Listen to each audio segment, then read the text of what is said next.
साध संगत जी, बाबा जी ने कल डेरा ब्यास में सत्संग फरमाया। यह जो सत्संग है साल में एक बार होता है। बाबा जी ने यह सत्संग चेयर में बैठकर और बिना पाठी के फरमाया। बाबा जी का यह सत्संग 45 मिनट का था। बाबा जी समय से 10 मिनट पहले ही स्टेज पर आ चुके थे। संगत हर बार की तरह इंडिया के कोने कोने से आई हुई थी। बाबा जी ने सत्संग संगत की नजाकत को देखते हुए फरमाया। बाबा जी ने आज सत्संग के दौरान कहीं दिल छू लेने वाली बातें जिसे संगत भावुक हो गई।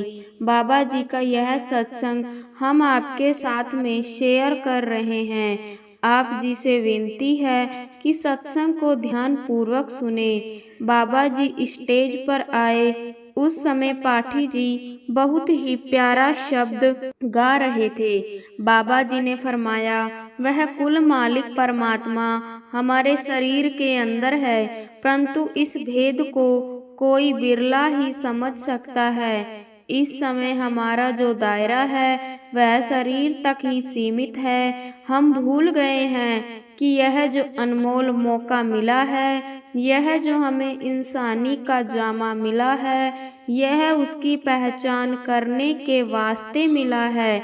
अगर इस भेद को कोई बिरला ही जान जाए तो बहुत बड़ी बात है। यह जो मौका हमें मिला है यह अपने असल की पहचान करने के वास्ते मिला है। बाबा जी सत्संग की शुरुआत में कहा, विनती है कि हम सत्संग में स्वामी जी का वचन सुनते हैं कि जो दुनिया कहती है संत महात्मा उसके हमेशा उल्टा ही कहते हैं। दुनिया कहती है कि आंखें खोलकर देखो, संत महात्मा कहते हैं आंखें बंद करके देखो।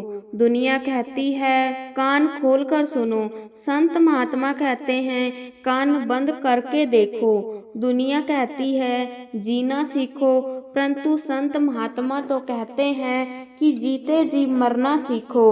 तो बाबा जी ने कहा, परमार्थ किसे कहते हैं? परमार्थ हम अपना लेते हैं, लेकिन परमार्थ को हम समझ नहीं पाते। परमार्थ का मतलब है परम का अर्थ, वह कुल मालिक जिसने दुनिया बनाई है, पर हमने अपना दायरा शरीर तक सीमित रखा हुआ है। इंसान का जन्म असल की पहचान के लिए मिला है। हमने इस शरीर के आगे बढ़ना है। आए आज सो माया जो चीज बदलती है वह माया और वक्त के दायरे में जाती है। बाबा जी ने कहा, जो निचली योनि है वह भोग योनि है, और जो इंसान की योनि है वह कर्म योनि है। और इंसान योनि में कर्म भी किए जाते हैं और भोग भी भोगे जाते हैं। आगे बाबा जी ने कहा कि हमें निचली योनियों से क्या अलग मिला।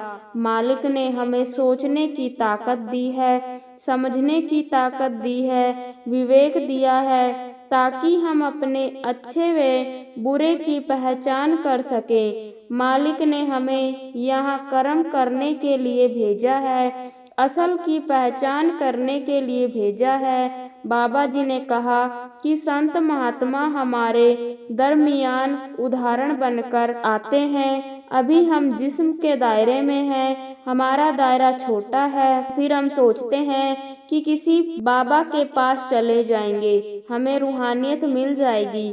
बाबा जी ने कहा, रूहानियत ऐसे नहीं मिल सकती, वैसे तो अंदर मिलेगी। तो आप समझाते हैं, हमने तो मांगने की आदत डाल ली है, हमें मांगने की जरूरत नहीं, हमें तो पहचान करने की जरूरत है। इसलिए संत महात्मा समझाते हैं कि अंतर में ध्यान लगाने की जरूरत है। बाबा जी ने कहा, मालिक ने हमारे लिए कोई भी कमी नहीं रखी। उसने हमें बहुत कुछ दिया है, बस जरूरत है तो पहचान करने की। हम पहचान नहीं कर पाते। फिर बाबा जी ने आगे कहा कि खाने के लिए 2 वक्त की रोटियां चाहिए, पहनने के लिए कपड़े चाहिए और रहने के लिए छत चाहिए। उसके बाद जो कुछ है वह सब ज्यादा है। तो आपने कहा था क्या मांगू, कुछ थिर ना रहा। तो आप फरमाते हैं कि तुच्छ होकर कुछ मांगना, सब दुखा कर दुख देना। मन तो किया ओथे मन की भूख, मालिक ने हमने मालिक को मांगना है। कोई दौलत मांगता है तो कोई बाल बच्चे मांगता है, कोई धन दौलत मांगता है तो कोई कुछ। बाबा जी ने कहा कि हमें मालिक से मांगते हैं, हम यह सोचते हैं कि उसे पता नहीं कि हमें क्या देना है, या वह देना भूल गया। क्या हम उससे बेहतर जानते हैं? देखकर तो देखो कि हमारे लिए क्या सही है और क्या गलत। यह सब मालिक को पता है। हम कई बार सोचने लगते हैं कि हम किसी बाबा के पास चले जाएंगे और वह हमारे कर्म उठा लेंगे। कर्म कोई भी किसी का नहीं उठा सकता, कोई भी किसी को नहीं दे सकता। कर्मों का हिसाब किताब तो हमें खुद देना पड़ेगा। आगे बाबा जी ने कहा कि गुरु का मकसद है कि सच का एहसास कराएं। गुरु का मकसद है ये नहीं कि हमें एक भ्रम से निकालकर दूसरे भ्रम में डाल दे। गुरु का मतलब है अंधेरा की ओर से उजाले की ओर ले जाना, रूहानियत की प्रकाश की ओर ले जाना, जो हमें अंदर से जागरूकता की ओर लेकर जाता है। फिर आगे बाबा जी ने बड़े प्यार से कहा कि हमने गुरु के पास जाकर सच का एहसास करना है। बाबा जी ने कहा हम सत्संग में जाने की कोई भी कसर नहीं छोड़ते। हम अक्सर कहते हैं कि मुझे सत्संग सुनते हुए इतने दिन हो गए। सत्संग का मकसद क्या है? बाबा जी ने बताया कि हमारे यहाँ सत्संग पर किसी ने हाजिरी नहीं लगानी। हम कह देते हैं कि मुझे सत्संग सुनते हुए इतने दिन हो गए, इतने साल हो गए, नाम लिए हुए इतनी देर हो गई, पर कुछ भी नहीं बना। कभी किसी ने यह कहा कि मैंने सत्संग सुनकर ये उन पर अमल किया, सत्संग से यह विचार पकड़ा। यह सब हमारे भ्रमों में फंसने का नहीं, धर्मों से निकलने का समय है। फिर बाबा जी ने कहा कि हम कदर नहीं करते। क्या हम कदर करते हैं? हम महल मांगते हैं बड़े बड़े, हमने घर बना लिए और आप कहते हैं कि हमने सुना तो एक ही कमरे में है। फिर हम दूसरों को दिखाते हैं कि यह देखो कितना बड़ा महल है, कितने अच्छे अच्छे डिजाइनर हैं, कपड़े हैं। हम कपड़े डालते हैं अपने जिस्म को ढकने के लिए। क्या हम सच के साथ जुड़े हैं? माया हम पर इतनी हावी है कि सच का एहसास ही हमें हो नहीं पाता। हमें जिंदगी मिली है लेकिन हम जिंदगी के अहम पहलू पर ध्यान नहीं देते। आगे बाबा जी ने कहा कि नाम लेने का क्या मतलब है, कि कैसे जिंदगी को ढालना है, कैसे जिंदगी को जीना है। बाबा जी ने एक महापुरुष की उदाहरण देते हुए कहा कि एक महापुरुष थे, वह अपने चेले को लेकर एक बार किसी गांव में चले गए। तो आप रात को शमशान घाट के पास ठहरे तो आपके चेले ने देखा कि किसी की उम्र 2 साल लिखी है, किसी की उम्र 3 साल लिखी है, किसी की उम्र 5 साल तो किसी की 10 साल। चेले ने कहा कि इस गांव में क्या कोई बुजुर्ग नहीं रहता? तो आप हैरान हो गए। तो फिर आपने जब किसी से पूछा तो बताने लगा कि इस गांव के लोग सयाने हैं, उन्होंने अपनी उम्र इतनी लिखी है जितनी उन्होंने मालिक की भक्ति में। बाबा जी ने कहा अब कोई हमारे से पूछे हमारी उम्र क्या होगी। फिर बाबा जी ने बड़े प्यार से कहा कि जो बच्चा अभी चल नहीं सकता हमारी भक्ति की सिर्फ इतनी ही उम्र है। फिर बाबा जी ने कहा कि अगर हमें कोई बोले कि पहाड़ों पर चले जाओ तो यह काम हमारे लिए आसान हो सकता है। जंगलों पहाड़ों में चले जाने से यदि मन काबू में आ जाता तो सभी के सभी जंगल पहाड़ों पर जाकर मालिक से मिलाप कर चुके होते, परंतु ऐसा कुछ भी नहीं है। हमें तो अपने मन को काबू में करना है, जो केवल और केवल भजन सिमरन के द्वारा ही काबू में आ सकता है। हमें घर परिवार बाल बच्चे छोड़ने की जरूरत नहीं है। हमें तो चाहिए कि हम रोज रोज मालिक को याद की भजन सिमरन में बैठें, अपने घर परिवार में रहते हुए बैठें, मालिक से मिलाप करें। लेकिन अगर कोई कहे कि चुप करके अंदर गुरु के दर्शन करो तो हमें वही काम मुश्किल लगने लगता है। हमने तो भेड़ चाल में फंसे हुए हैं, हमें भेड़ चाल में नहीं पड़ना। आप फरमाते हैं कि हमें जो कुछ भी मिलेगा अंदर से मिलेगा।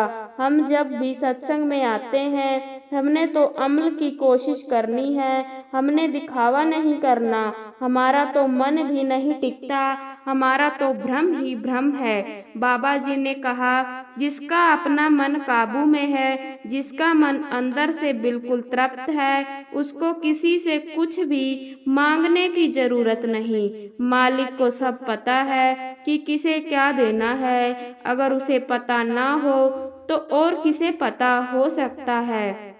सब कुछ जानने वाला तो केवल मालिक है। उसे भली भांति पता है कि किसे कौन सी चीज देना है। हमें तो केवल अपने कर्मों पर ध्यान देना है और कर्म कौन सी करनी है। हमें चाहिए कि मालिक से मिलाप करने के लिए कर्म करें, क्योंकि मालिक ने हमें तो इस संसार में इसी वास्ते भेजा है कि हम उनकी भक्ति करके हमेशा हमेशा के लिए मालिक के चरणों में बैठ सकें, उनकी गोद में बैठ सकें। साध संगत जी, अगला सत्संग भी अंत तक सुने जी। यह सत्संग श्री गुरु अमरदास जी महाराज की वाणी में से ले रहे हैं। आज के सत्संग वीडियो का विषय है कि इस घोर कलयुग में नाम भक्ति का मार्ग इतना मुश्किल क्यों है। कलयुग में आकर हमें क्या करना चाहिए, हमारा देह के बंधनों से, जन्म मरण के दुखों से छुटकारा कैसा हो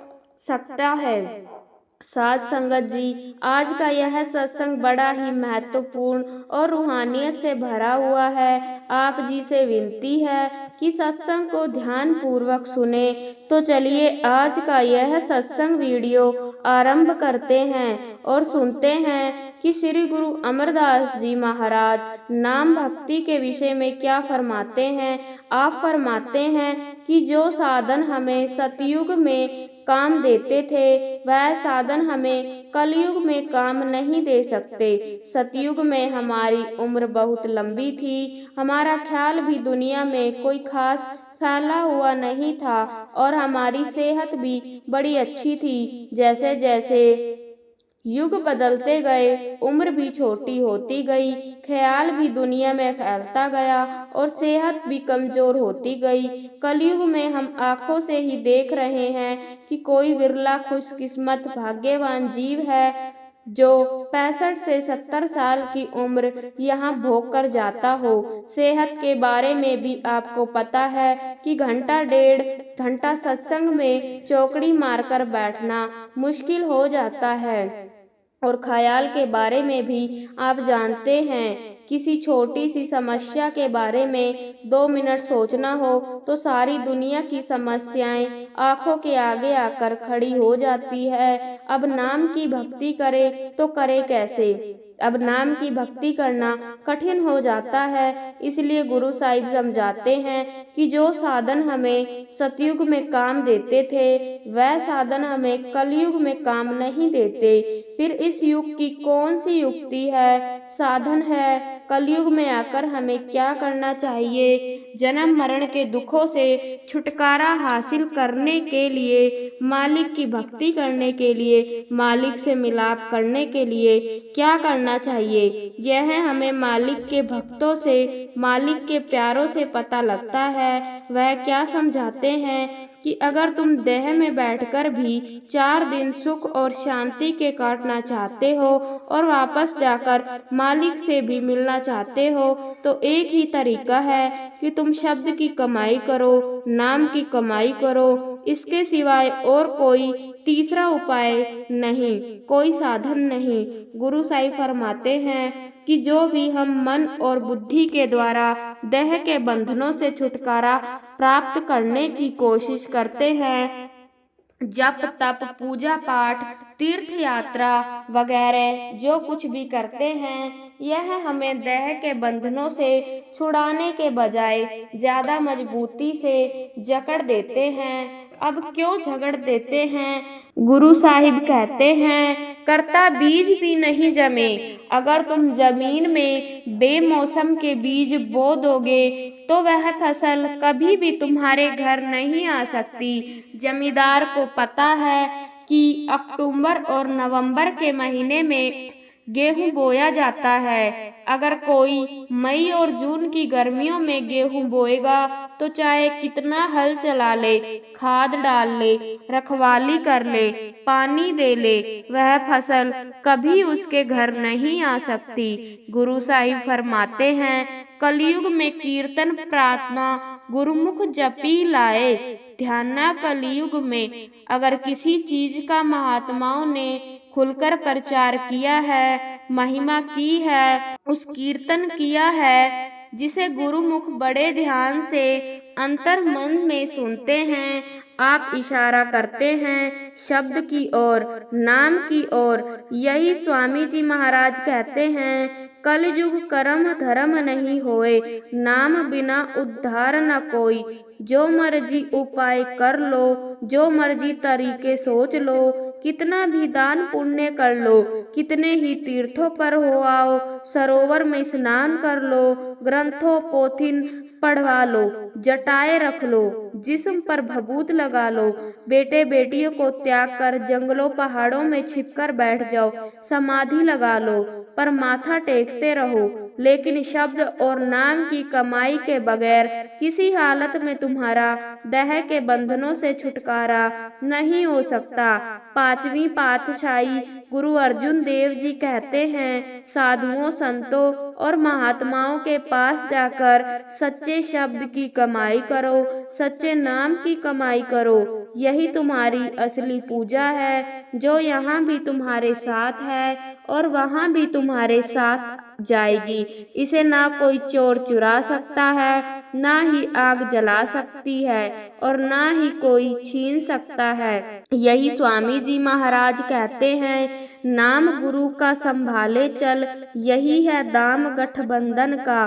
कि जो चीज दुनिया में से तुम पल्ले बांध कर ले जा सकते हो, वह केवल शब्द की कमाई है, नाम की कमाई है। गुरु साहिब कहते हैं कि अच्छी तरह इस चीज को मन में बिठा लो कि नाम की कमाई के सिवा कोई चीज तुम्हारा साथ नहीं देगी। जब भी तुम मुक्ति हासिल करोगे, केवल शब्द की कमाई करके, नाम की कमाई करके।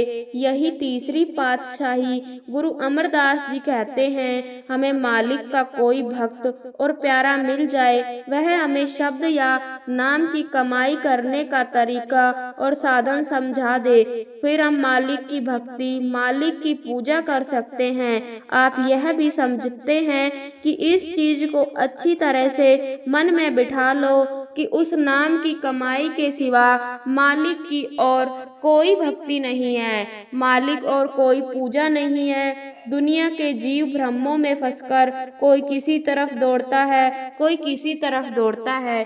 तुम नाम की कमाई करने का तरीका छोड़कर जिस भी रास्ते पर चलने की कोशिश करोगे, आखिर मौत के वक्त पछताना पड़ेगा।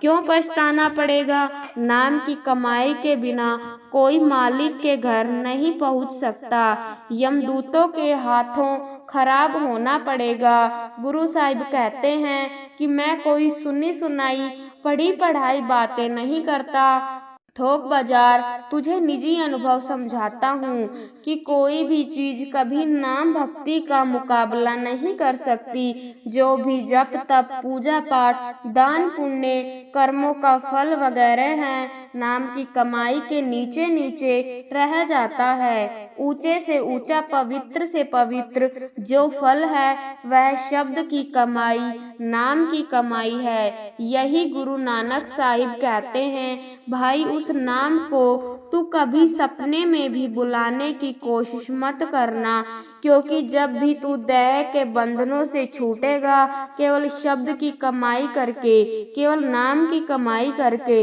अब आप सावधान करते हुए कहते हैं कि अच्छी तरह इस बात को मन में बिठा लो कि शब्द या नाम की कमाई के सिवाय तुम्हारे देह के बंधनों से कभी भी छुटकारा नहीं हो सकता। फिर फरमाते हैं, सूरत शब्द कमाई करना, सब जतन दूर करना। सिर्फ सूरत शब्द का अभ्यास करना है और कोई उपाय करने की, कोई तरीका सोचने की जरूरत नहीं। यही कबीर साहिब कहते हैं, कितना ही बड़ा खुशक घास का ढेर लाकर क्यों ना इकट्ठे कर लो, आग की एक चिंगारी सारे घास को जलाकर राख कर देती है। इसी तरह हमारे सख्त पुरुषों के कितने बुरे पाप और कर्म क्यों ना हो, वह जो शब्द या नाम की कमाई है वह सब कर्मों का सिलसिला ही खत्म कर देती है। इस कारण यहाँ गुरु साहिब कहते हैं कि कलयुग में आकर अगर किसी महात्मा ने धोखा दिया है, वह शब्द का चौका दिया है, नाम का चौका दिया है। आप कहते हैं कि कलयुग में आकर तो महात्मा ने बड़ा खोलकर शब्द या नाम का प्रचार किया है, नाम की भक्ति का प्रचार किया है, लेकिन जिस शब्द या नाम की गुरु घर महिमा करता है वह हमारे लफ्ज नहीं है, वह ताकत है जिसने दुनिया की रचना की है, जिसके आधार पर अखंड ब्रह्मांड खड़े हैं। गुरु साहिब कहते हैं, नाम ही तो सब कुछ हो है। बिन सतगुरु नाम ने जापे, उस नाम ने सारी दुनिया की रचना की है। आप सोचिए, जिस चीज ने दुनिया की रचना की है वह लिखने में किस तरह आएगी, पढ़ने में किस तरह आएगी, बोलने में किस तरह आएगी, उसका इतिहास कौन लिख सकता है, उसकी मियाद या समय कौन तय कर सकता है। यह जितने भी लफ्ज हैं जो अपने अपने प्यार में आकर हमने मालिक के नाम रखे हुए हैं, अल्लाह, वाहिगुरु, राधा स्वामी, परमेश्वर वगैरह, यह सब लिखने में आते हैं, बोलने में आते हैं, इनका इतिहास लिख सकते हैं, मियाद तय की जा सकती है, समय भी निश्चित किया जा सकता है। लेकिन उस नाम ने तो दुनिया की रचना की है, वह लिखने पढ़ने में किस तरह आ सकता है, उसकी मियाद कैसे तय की जा सकती है। वह नाम कहाँ है, वह हमारे शरीर के अंदर है, हमारे देह और वजूद के अंदर है। जो लोग शरीर या देह के बराबर बाहर उस नाम रूपी वस्तु को ढूंढते हैं, वे तो बेकार ही अपने कीमती वक्त को बर्बाद कर रहे हैं। अब बेगारी कौन होते हैं, जो सारा दिन मेहनत करते हैं, खून पसीना एक कर देते हैं, पर जिन गरीबों के हाथ पल्ले कुछ भी नहीं पड़ता। अगर कोई चीज किसी के घर के अंदर गुम है, वह घर के अंदर खोज करेगा, तभी उस वस्तु को हासिल कर सकेगा। अगर सड़कों और बाजारों में जाकर ढूंढना शुरू कर दे तो उसे कैसे हासिल कर सकता है। इसलिए महात्मा कहते हैं कि शब्द या नाम की कमाई नहीं, बाहर नहीं, हमारे शरीर के अंदर है। गुरु अमरदास जी कहते हैं कि यह जो हमारा शरीर है, यह 5 फुट लंबा मिट्टी का पुतला ही नहीं है, केवल हाड़ मांस मज्जा का नहीं बना हुआ है। इसके अंदर परमात्मा ने अनगिनत वस्तुएं, अनगिनत भंडार रखे हुए हैं। यहाँ तक कि खुद परमात्मा हमारे शरीर के अंदर बैठ गया है और अपने तक पहुँचने का रास्ता भी परमात्मा ने हमारे शरीर के अंदर ही रख दिया है। लेकिन इस चीज की सूझ और समझ कब आती है? गुरुमुख साच मिलता देखा। जब कोई मालिक का सच्चा भक्त और प्यारा मिल जाए। गुरुमुख क्या समझाते हैं? 9 दरवाजे दसव मुक्ता अनहद शब्द जाविया। वह समझाते हैं कि आंखों से नीचे नीचे तो इंद्रियों के भोग है, विषय विकारों शराबों कबाब की लज्जत है। हमारे असली घर का दरवाजा आंखों के पीछे और बीच में है, जिसे आप 10वां कहते हैं। जिसे भी घर के अंदर जाना है, पहले उसे दरवाजे की खोज करनी पड़ती है। अंदर से दरवाजा खुलता है, फिर वह घर के अंदर दाखिल होता है। अपने उस घर के दरवाजे की क्या निशानी है? गुरु साहिब कहते हैं, अनहद शब्द वह झाड़िया। उस घर के दरवाजे पर हर एक के अंदर अनहद शब्द धुन कर दे रहा है, वह बजता रहता है। इसका मतलब है कि उस शब्द के अंदर आवाज भी है, शब्द के अंदर धुन भी है। इसलिए गुरु साहिब ने उसे निर्मल नाथ कहकर भी बयान किया है। उस शब्द के अंदर ज्योति भी है, प्रकाश भी है। इसलिए गुरु रामदास जी कहते हैं, राम नाम है ज्योत समाई, सतगुरु मत काट ली जाई।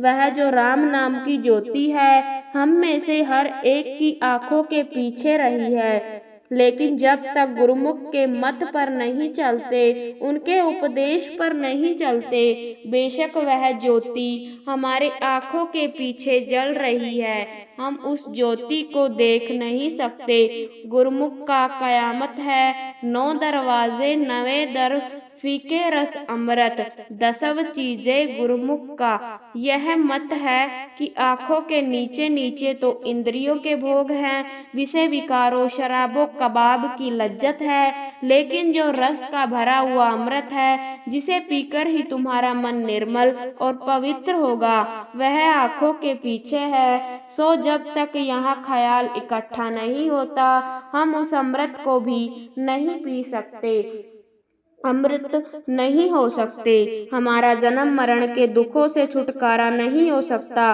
गुरु नानक साहिब उसी सच्चे शब्द की महिमा करते हैं, सच्चे नाम की महिमा करते हैं, जो चोरों के अंदर भी है, ठगों के अंदर भी है, साधु संतों और महात्माओं के अंदर भी है। वहाँ किसी कौम या मजहब का मुल्क का कभी सवाल पैदा नहीं होता।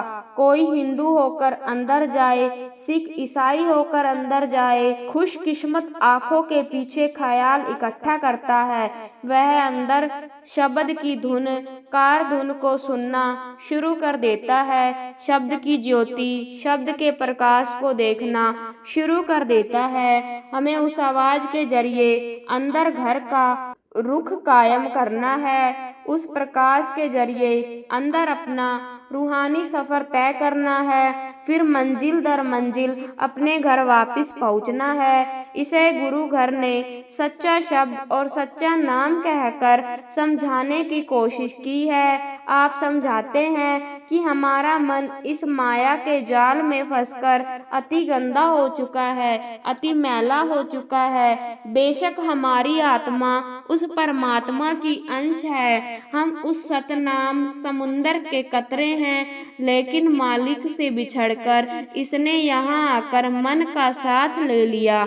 मन आगे इंद्रियों के भोगों, विषय विकारों, शराब कबाब का आशिक है। जो कर्म मन के अधीन होकर करते हैं, उनका नतीजा साथ साथ हमारी आत्मा को भी दुनिया की इच्छाएं पैदा करके इंद्रियों के भोगों में फंसकर दुनिया के बुरे कर्म और पाप करके हम मन पर बहुत ज्यादा मैल इकट्ठी कर लेते हैं। इसलिए आप प्यार से समझाते हैं कि यह हमारा मन है, जो हमारे और मालिक के बीच जबरदस्त रुकावट बनकर खड़ा है। जब तक मन की मैल दूर नहीं होती, आत्मा बेशक परमात्मा की अंश है, यह कभी भी वापस जाकर परमात्मा से मिलने के काबिल नहीं हो सकती। मन की मैल कब दूर होती है? जब मन वापस ब्रह्म त्रिकुट अपने ठिकाने पर पहुंच जाता है। अब हम दुनिया के सब जीव अपनी अपनी अकल के मुताबिक हजारों ही युक्तियों और तरीकों से मन को निर्मल और पवित्र करने की कोशिश करते हैं। जप तप करते हैं, पूजा पाठ करते हैं, दान पुण्य करते हैं, घर बार छोड़कर जंगलों पहाड़ों में छिपकर बैठ जाते हैं। यह सारे साधन, सारे तरीके हम मन को ही निर्मल करने के लिए करते हैं। हम हठ कर्मों के जरिए जबरदस्ती ख्यालों को दुनिया में से निकालने की कोशिश करते हैं। आगे जाकर ख्याल कहीं लगता नहीं, दुनिया में भटकना शुरू कर देता है। इसलिए गुरु नानक साहिब कहते हैं कि हठ कर्मों के जरिए जबरदस्ती हम कितनी ही कोशिश कर ले, हम मन को कभी भी निर्मल नहीं कर सकते। हम किस तरह मन को निर्मल और पवित्र कर सकते हैं? गुरु प्रसादी मन गुरुमुख के बताए हुए उपदेश पर चलकर ही निर्मल होता है। हे गुरु प्रसादी का क्या मतलब है? जो गुरुमुख हमें मालिक की भक्ति करने का तरीका और साधन समझाते हैं, उसे नामदान कह ले, गुरु प्रसादी कह ले, एक ही बात है। गुरुमुख हमेशा नाम का ही प्रसाद देते हैं। प्रसाद भी खुशी से दिया जाता है, दान भी खुशी से दिया जाता है। जो गुरुमुख का सबसे ऊंचा प्रसाद है, वह नाम की कमाई करने का तरीका है, नाम की भक्ति करने का तरीका है। वह जो ऊंचे से ऊंचा दान हमें देते हैं, वह नाम का दान है। सो गुरु प्रसादी और नाम दान एक ही चीज है। आपका भाव है कि जब भी हमारा मन निर्मल होगा, गुरुमुख के दिए हुए शब्द की कमाई नाम की भक्ति, नाम की कमाई करके होगा। अब गुरु साहिब कहते हैं कि सतगुरु पुरुषों की संगति और सोहबत में जाना ही अमृत है। सरोवर में स्नान करना है, वह अमृत का सरोवर कौन सा है? जहाँ कहाँ जाता है, नहाकर हंस बनकर निकल आता है। बाहर कोई ऐसा सरोवर नहीं है जहाँ कौन जाएगा और नहाकर हंस बनकर निकल आएगा। यह अंदर का सरोवर है, जहाँ हम मनमुख लोग जाते हैं, गुरुमुख बनकर आ जाते हैं। वह गुरुमुख का सत्संग है, गुरुमुख की संगति है, नाम की शब्द की कमाई है, नाम की भक्ति है। लेकिन इस अमृत के सरोवर में कौन स्नान करता है? गुरु साहिब कहते हैं, बड़भागी भाग्यवान खुशकिस्मत जीव वह है जो लोग लाज की दुनिया की तानों की परवाह नहीं करते। उन्हें क्या फायदा होता है? उन जन्म जन्म की मेल उतरे, यह जन्म जन्म के कोने से मेल हम पर छड़े हुए हैं। यह हमारे पिछले जन्मों के संचित कर्म है, कर्मों का अच्छा खासा भंडार है। यह जो हम नाम की कमाई करते हैं, यह संचित कर्मों को खत्म करने के लिए करते हैं। जो प्रारब्ध कर्म है, वह तो देह में बैठकर भुगत ही लेने हैं। रोककर भुगत ले या हंसकर भुगत ले, आगे कोई मंदा और बुरा कर्म नहीं करेंगे जिसकी वजह से वापस देह के बंधनों में आना पड़े। लेकिन जो जन्म जन्म के कर्म इकट्ठे किए हुए हैं, उन्हें नष्ट करने का केवल और केवल एक ही तरीका है कि नाम की कमाई, शब्द की कमाई, नाम की भक्ति। इसलिए गुरु साहिब फरमाते हैं, निर्मल नाम दिलाए यह जो हमारी आत्मा है, शब्द की कमाई करके, नाम की कमाई करके निर्मल हो जाती है, पवित्र हो जाती है। नाम की भक्ति, नाम की कमाई करने से मन की सारी मैल दूर हो जाती है।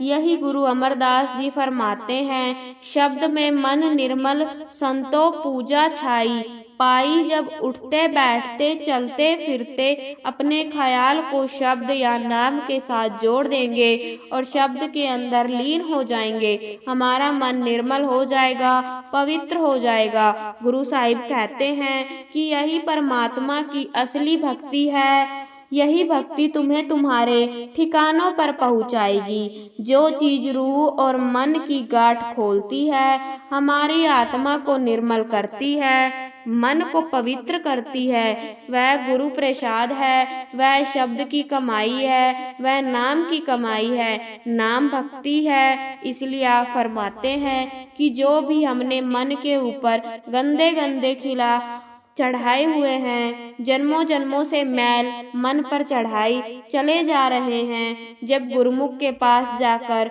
शब्द की कमाई करेंगे, नाम की कमाई करेंगे, नाम भक्ति में लग जाएंगे, यह सब मैल दूर हो जाएगी, आत्मा निर्मल हो जाएगी, पवित्र हो जाएगी, मन अपने ठिकाने पहुंच जाएगा, आत्मा अपने ठिकाने सचखंड पहुंच जाएगी। अब गुरु साहिब अंत में बड़ा सुंदर उपदेश करते हुए कहते हैं कि अगर हमने अपने आप को नहीं पहचाना तो हमने जीती हुई बाजी हार दी। कौन सी जीती हुई बाजी हारी? मुश्किल से परमात्मा ने हमें इंसान का जामा बख्शा था, फिर पता नहीं बख्शे ना बख्शे किसी ऐसी जगह जन्म दे जहाँ भूले भटके भी हमें कभी मालिक का ख्याल ही ना आए। अभी तो सब कुछ ही हमें मालिक ने बख्शा हुआ है। इसीलिए कहते हैं कि जब तक मालिक ने देह में बैठने का मौका दिया है, हमें अपने आप को पहचान लेना चाहिए। गुरु अमरदास जी फरमाते हैं, सज्जन निर्मल जिन आप छाता, वही शख्स निर्मल है, पवित्र है। जो अपने आप को पहचानने के काबिल बन जाते हैं। हम कब अपने आप को पहचानते हैं? जब हम मन और माया के दायरे से पार चले जाते हैं, जब हमारी रूह और मन की गांठ खुल जाती है, जब आत्मा पर से सब गंदे गंदे खिला उतर जाते हैं। सब साधु जानी आप पहचाने, जो शब्द और नाम की लज्जत लेते हैं, वह अपने आप को पहचानने के काबिल बन जाते हैं। गुरु साहिब कहते हैं कि जो अंदर शब्द को पकड़कर अपने आप को पहचानते हैं, असली गति मालिक से मिलने की असली विधि उन्हीं गुरुमुख को प्राप्त होती है। इससे उनको क्या फायदा होता है? गुरु साहिब उत्तर देते हैं, उनका मन ब्रह्म त्रिकुट अपने ठिकाने पर पहुंच जाता है, उनकी ज्योति जाकर परम ज्योति में मिल जाती है। आप कहते हैं कि इंसान का जामा परमात्मा ने अपने आप को पहचानने के लिए बख्शा है, उस परमात्मा को पहचानने के लिए बख्शा है। हम उसे कौड़ियों के दाम गंवाने में लगे हुए हैं, शराब कबाब में बर्बाद करने में लगे हुए हैं, कर्मों मजहब मुल्कों के झगड़ों में खराब करने में लगे हुए हैं।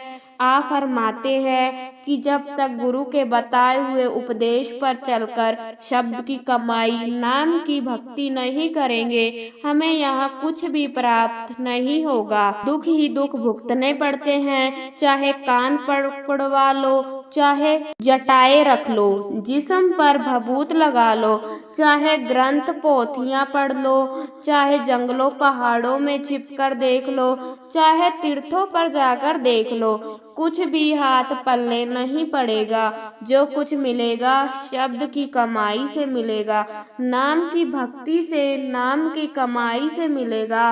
हाथी के पाँव में सबका पाँव, जब तब पूजा पाठ दान पुण्य का जो भी फल है, सब कुछ ही सदियां नाम की कमाई में आ जाता है।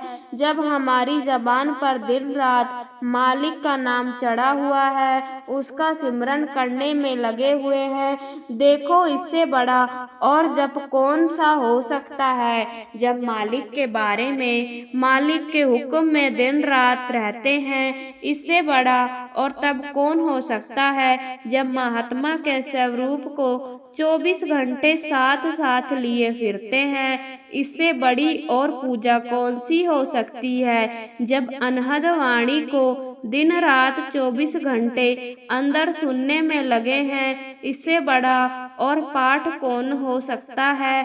जब उस अमृत को पीकर मन ही दुनिया से उदास और ऊंचा हो जाता है, इससे बड़ा वैराग्य कौन हो सकता है। गुरु साहिब बार बार उसी नुक्ते को पर लाते हैं कि भाई जो कुछ तुझे मिलेगा वह केवल शब्द की कमाई से मिलेगा, नाम की कमाई से मिलेगा। इसलिए तू नाम की भक्ति कर।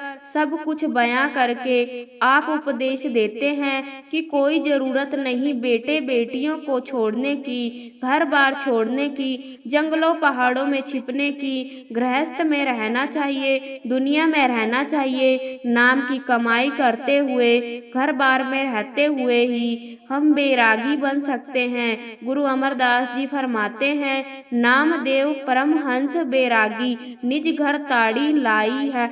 जो उठते बैठते चलते फिरते नाम के रंग में रंग जाते हैं, वह घर बार में रहते हुए ही परमहंस बैरागी बन जाता है। उसे हम परमहंस बैरागी कहे, उसे हम गुरुमुख कहे या उसे ब्रह्म ज्ञानी कहे, उसका कोई नाम रखे, उसका दुनिया में से मोह और प्यार निकल जाता है। मालिक से उसका मोह और प्यार पैदा हो जाता है। इसलिए आप कहते हैं कि हमें गुरुमुख के पास जाकर उनके बताए हुए उपदेश पर चलकर नाम की कमाई करनी है, नाम की भक्ति करनी है और उनकी संगति से, उनकी सोहबत से हमेशा हमेशा के लिए फायदा उठाना है। साध संगत जी, आज का सत्संग यही समाप्त होता है। अगर आपको सत्संग अच्छा लगा हो तो चैनल को सब्सक्राइब करें और कमेंट में राधा स्वामी जी जरूर लिखें। जी राधा स्वामी जी।